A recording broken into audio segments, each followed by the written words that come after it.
ค่ะกราบสวัสดีเอฟซีทั้งช่องของสงกรานต์นะคะมื้อนี้จะมีแนวทางตำล่าวของเซียนผาสุกมาฝากอีกคือเก่าค่ะพี่น้องเซียนผาสุกเมื่อคืนนี้16กรกฎาคม69เมื่อคืนนี้บ่ผิดหวังค่ะพี่น้องเซียนผาสุกเขาจับคู่นะคะเลขออก95เพิ่นจับคู่ให้59นะคะพี่น้อง สายวิ่งสายแลนเพิ่นกับเขานะคะจับคู่กับเขา59ค่ะออก95เพิ่นให้59ออก95นะคะเลข3ตัวก็ตัดออกมา95ตัดออกมาก็59นี่ค่ะบ่ผิดหวังค่ะวิ่ง8กับ9กับมา9ค่ะ มื้อนี้มื้อวันที่17กรกฎาคม69ตำลาวของเซียนผาสุกจะเป็นตัวใดอย่าเผลออย่าพลาดค่ะกดไลค์กดแชร์หรือว่าเป็นกำลังแรงใจอยากเป็นกำลังแรงใจให้เพิ่นกระทักเพิ่นไปได้ค่ะเพราะว่าเอาเบอร์โทรเพิ่นขึ้นให้ประจำนะคะพี่น้องอ้าวจะเป็นตัวใดในมื้อนี้ตำลาววันที่17นี้ เฮาไปรับชมรับฟังกันได้เลยค่ะ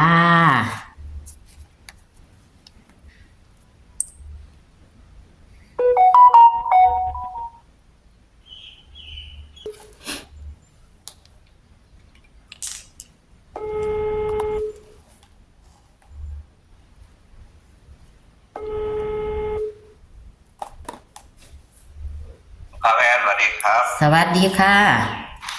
อันนั้นตำมันแต่ที่โทรไปหาอยู่แต่ว่ามันหนึ่งโทรบ่ได้มันเงินในโทรศัพท์บ่มีอ๋อนะบ่เป็นหยังค่ะโทรมาคือเก่าพอดีโทรมาก็ดีแล้วนี่กับเขาเนาะค่ะมื้อคืนนี่ก็เลยจับเขาคู่เขาที่เขาต้องคุยกันตรงนี้สิค่ะเขาของไทยกับเขาเรียงว่าสุดยอดอยู่ค่ะวันนี้ผมก็เฮ็ดไว้แล้วล่ะแอนค่ะอันใดก็คือสิเดินต่ออยู่แล้วขอให้เดินต่อหน่อยแอนเนาะค่ะมันสุดสัปดาห์ทีมชวนรถหน่อยแอนเนาะค่ะแอนเขียนวันที่แล้วบ่ค่ะเขียนแล้วค่ะเอาไปลบกันเนาะค่ะวิ่งศูนย์กับหนึ่งเด้อค่ะวิ่งศูนย์กับหนึ่งจับคู่0กับ1จับคู่31 31 41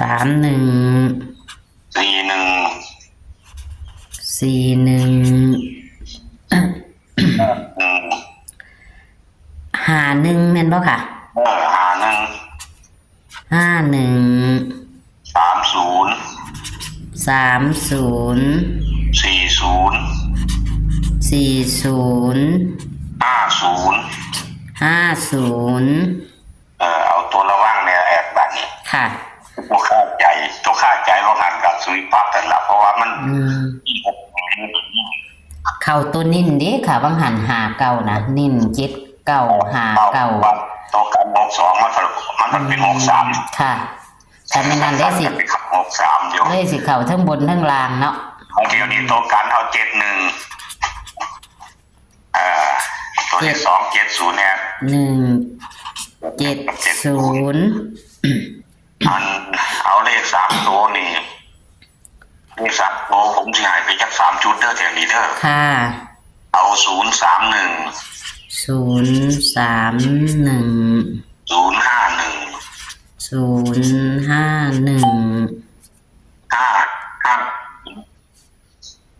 550แม่นบ่ค่ะ50เลขเบิ้ล550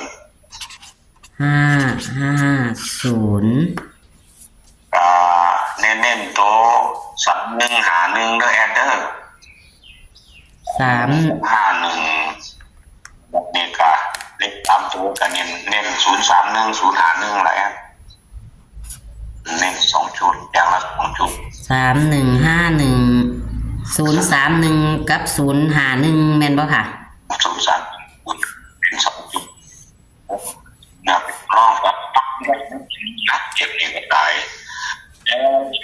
ค าใจหลายตัวอยู่หรอกคือจังมัน28 29นาคิดเลยตัวเดิม เสียงคือเป็นจังซี่ค่ะ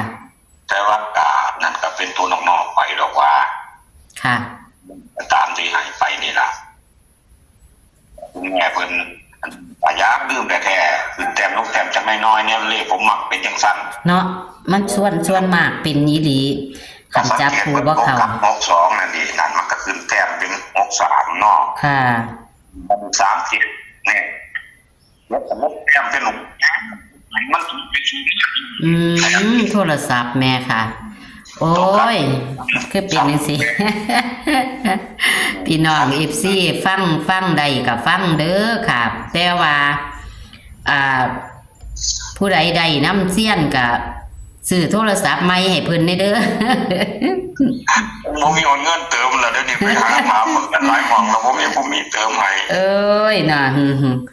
พุ่นละรอสวยๆพุ่นละผมมีเงินพันมากพุ่นละจังสิได้เติม พี่น้อง FC จองอยู่ เบิ่งกันในเด้อเนาะ กระดาษคำนวณผมเดี๋ยวนี้ยังใส่กระดาษหนังสือพิมพ์เก่าได้ส่วนมากผมจัด โอ้ กระดาษ ยน่ะ กระดาษดีๆมันก็เบิดไปหมดแล้ว นี่ล่ะ เก่าเล็กน้อยแล้วพวกนี้ผมมีเหลือแล้วผมเก็บไว้ให้เบิดละ ก็บ่มีผู้ใดทักไปหาเลยบ่ค่ะเซียน ครับนัวเปล่าเปรี้ยวเดียวดายอยู่แล้วแว่เลยจักแม่นเลขถือบ่ถือจักแม่นมีผู้ติดตามบ่มี ทางซื้อเสย ก็ได้คุยแต่น้ำแอร์กันนะ โอ้ยน่ะ แต่ผมเป็นหยังดอกแอร์ผมเป็นหยังดอกขอได้เลขเขาขอได้พวกคนเขามาเบิ่งขอ มันก็เข้าเรื่อยๆอยู่ดอกค่ะ เลขบิ่งก็บ่หลุดจักเที่ย จากมือหนึงแต่ผมจะถอนของเฮาอยู่ดอก ค่ะ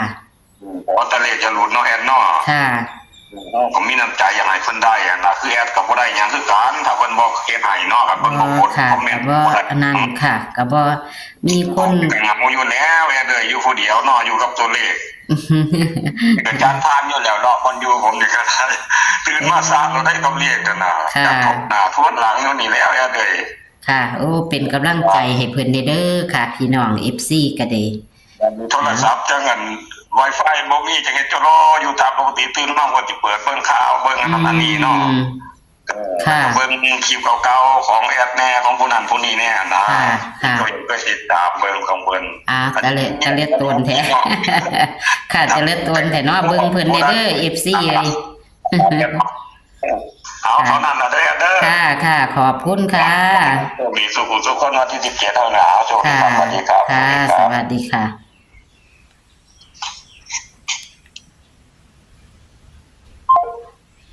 โทรศัพท์เพิ่นก็บ่ดีพี่น้อง เพราะว่าคันสิว่าโทรศัพท์แอดบ่ดี มันโทรไปหาผู้อื่นมันก็ได้อยู่แม่ค่ะพี่น้อง แต่ว่าโทรกับเพิ่นนี่ มันสิเป็นแบบนี้ตลอดเลย เสียงสิบ่ชัด แล้วก็เป็นเสียงสะท้อน คือโทรศัพท์เพิ่นกะว่าเพิ่นเอาอันยางหัดไว้จังซี่ล่ะพี่น้องเพิ่นว่าโทรศัพท์เพิ่นก็ได้โทรศัพท์เพิ่นก็ห่างล่ะก็เฮ็ดอยู่กับตัวเลขแนะเนาะเพิ่นก็ว่าเพิ่นคนพิการนั่นล่ะพี่น้อง ก็คันใดบ่หลายก็คือว่าล่ะเนาะค่ะเนาะคันใดหลายก็จังมีน้ำจิตน้ำใจนะคะน้ำชากาแฟค่ะกับสมุดปากกาเนาะค่ะพี่น้องอันนี้ก็เรียกต้นศาสตร์เนาะค่ะเซียนทั้งหลายค่ะตัวเลขแนวทางของเพิ่นมื้อคืนนี่ก็บ่ผิดหวังเด้อค่ะบ่ผิดหวัง16กรกฎาคม69ตำเล่าของเซียนผาสุกนะคะตำเล่าของเซียนผาสุก59นะคะสายวิ่งเพิ่นก็บ่ผิดหวังมาตะใดค่ะสายวิ่งเพิ่นก็ได้หลุดงวดหนึ่งก็จะเข้านะคะให้8กับ9ก็มา9ค่ะจับคู่59ตัวนิ่นค่ะพี่น้องเพิ่นนิ่น59กับ79เข้า59เลยค่ะพี่น้องแต่ว่ามันออก95มันออกตกกลับก็ถือว่าเข้าของเพิ่นนะคะวันที่17กรกฎาคม69ตำลาวมื้อนี้นะคะวันศุกร์สุดสัปดาห์นะคะ นี่ค่ะเพิ่นก็ให้มาแล้วนะคะอย่าลืมเด้อค่ะเพิ่นนิ่นตัวใดก็ออกตัวนั้นอยู่บางเทียก็มาตกกันนะคะจับคู่จังอาทิตย์ก่อนมาตกกัน3 มือเรียงกันเลยนะคะนิ่นก็คือ3151นะคะแต่ขันของเพิ่นบ่ออกตรงมันจะขึ้นแต้มลงแต้มเด้อพี่น้องของเพิ่นแล้วกะเลข1ก็จะเป็น7นะคะสำคัญค่ะพี่น้องนี่ค่ะเลข3ตัว031 051 550นะคะ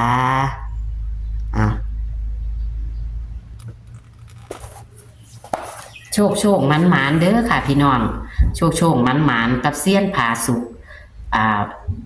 ในตำล่าววันศุกร์สุดสัปดาห์17 กรกฎาคม 69นี้โชคมันหมานค่ะสวัสดีค่ะ